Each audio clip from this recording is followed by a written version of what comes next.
Shit, I'm glad that nigga gone. And the reason why I say that really is more about his supporters than him personally, because he is, man, he's a puppet like any other president. That's how I feel. But as far as like the things that he would say, at his rallies were counterproductive for bringing the country together. You know what I mean? That's kind of like how I feel about it. I think that if Trump were to kind of have unified both sides and use his business sense to actually help out maybe like the American debt, I think things would have been a lot better. And of course, if you weren't spewing hateful rhetoric at your rallies, then yeah, you know, it would have been a better, he could have changed the narrative about, oh my God, Donald Trump is the president. But instead it went totally the other way. And that's where I think he revealed a lot of part of America that either we forgot was there, or we didn't know was there, or we were like, you know, I knew that shit was going on. So he put the UV, I like that he put the UV light on America and was like, oh, they hate niggas, they hate spics, they hate Jews, they hate whoever, you know what I'm saying? It's all about me, and me type thing. But it's good to see it. Shit is over. Some of us survived it, some of us didn't. I think a lot of people's lives would have been saved through the coronavirus had the administration acted on things beforehand, but you know, that's you know, crying over spilled milk. So we just have to move on from that one. But ultimately, I'm glad that he's gone for the supporters, because they're easily influenced. It's like a cult. You know what I'm saying? It's like a cult. So I just want to say that, yeah, I'm glad that nigga gone. And Joe Biden and Kamala Harris are in the White House. Hey, haters. There's a black woman in the White House. There's a Native American woman in the White House. I don't know. She got a whole lot of races in her. She's like a mutt. She's something, you know. I'm not saying she a dog, but the fact that she got a lot of, you know, ethnicities inside.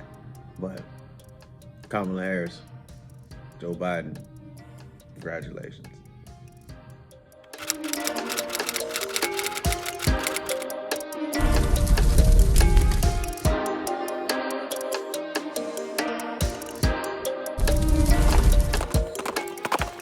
Ah, man. So, the perfect date.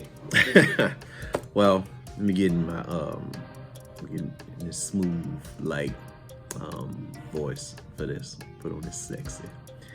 The perfect date, you know, I'd pick her up and she have on something real nice dress. You know what I'm saying? Something like that. A dress, definitely. Where we're going is definitely gonna need a dress. You know, I'd be, you know, pretty dapper myself, you know what I'm saying? Putting on something nice. You know, definitely pick her up from wherever she is. Or, you know, respect her wishes. She might want to meet there, something like that. It's like a, you know, the perfect date. So for this perfect date, it's the first date. So, I mean, we'll meet somewhere. I have her meet me in this parking lot. There'll be other cars, and we'll be in line. And we're gonna go get this rapid coronavirus test to verify, because shit be real today. But in all seriousness, you know, perfect date is like, I think a beach. I like dinner on the beach. You know what I'm saying? Like an outside restaurant. It just remind me of like the Miami days. But yeah, I like that idea. Like being on the beach and dinner then. Preferably Italian. Love Italian. Shrimp Alfredo. Weakness for that. I'm telling you, weakness for shrimp Alfredo. Scallops, shrimp and scallops, whatever. It's gotta be bay scallops though. No, sea scallops. That's the little large shit that look like fucking big as a zit on your fucking head. But sea scallops And good conversation.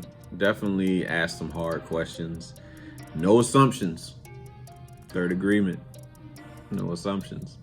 But would have good conversation. Maybe dancing too. Definitely dancing. Like go like dance bachata or some like a jazz lounge or something afterwards. Depending on how the night goes. I don't oppose to first night. You know what I'm saying? Involving sexuality. You know what I'm saying? Involving and getting down with the goodness. You know what I'm saying? And I guess that's really all I can think of. You know what I'm saying? As far as like a perfect date. So like a restaurant on the beach. A restaurant on the beach. Some dope live music playing. That's always great. Those always good. You have those type of restaurants where you have live music playing, and just enjoying the moment, getting to know that individual, and being our true selves. Like fellas, ladies, we got to stop this representative shit. We need to be ourselves from day one, so that people can make a decision right then and there. I know it's hard because we're used to people not accepting us, but we have to learn to be ourselves when we go meet people, man, because eventually they're gonna meet your ass. So it might as well be today. And so yeah, perfect date. Perfect date is tested for rapid, the rapid testing for corona. Going to a restaurant by the beach. You know what I'm saying? After that, maybe walk on the beach. Maybe attack her on the beach. Show her what the Incredible Hulk be bout. And maybe some dancing later, bachata, dance at the bachata club, or whatever she's I guess whatever type of music she'd be into doing. You know what I'm saying? Hip hop was great, R&B is great, jazz for sure. You got me. You know what I'm saying? Like a jazz lounge, and then whatever the night takes us. But yeah, definitely a good time. But the conversation is the most important piece. Make no mistake. If you don't have conversation, you can forget about it, man. I mean, yeah, you can fuck anything, but to be able to have a conversation with somebody, it goes much further. But I still want the pussy.